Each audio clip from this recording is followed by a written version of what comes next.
Before the 16th century, painters were obsessed with perfect lines and holy figures. Paintings were beautiful, but they felt like cold statues. Then came a man who changed everything. His name was Titian. Titian didn't care about perfect lines. He cared about color, light, and above all, human flesh. He was the master of the Venetian Renaissance. When you look at a Titian painting, you don't just see a woman. You feel her body heat.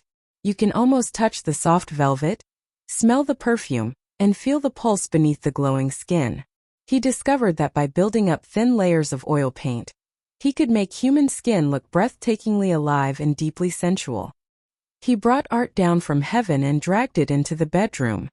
And that brings us to the most scandalous painting of the Renaissance, the Venus of Urbino, painted in 1538. Look at her. Traditionally, nude women in art were goddesses looking away modestly, but this is no goddess. She is lying on a messy, wrinkled bed inside a luxurious modern palace. And look at her eyes.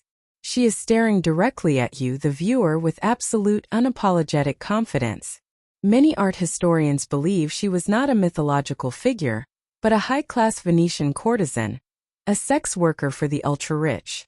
Hundreds of years later, the American writer Mark Twain was so disgusted by her blatant sexuality that he called it the foulest, the vilest, the obscenest picture the world possesses.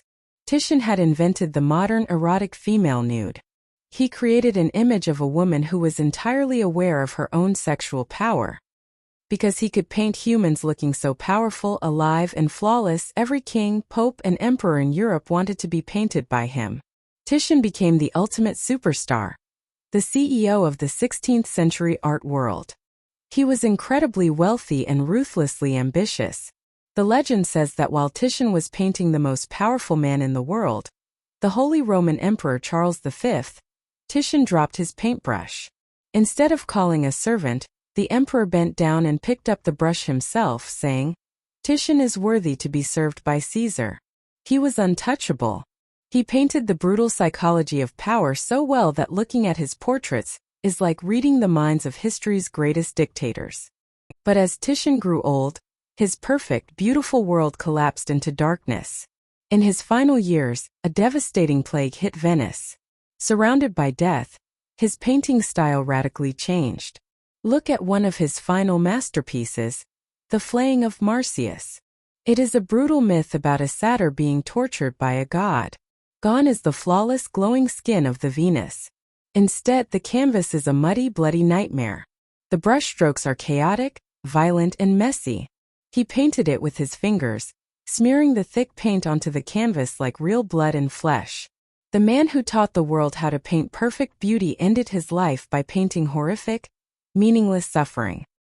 He destroyed his own rules, and in doing so, he planted the seeds of modern abstract art. Thank you for watching Gallery&Music. Subscribe to uncover more hidden secrets behind the world's masterpieces.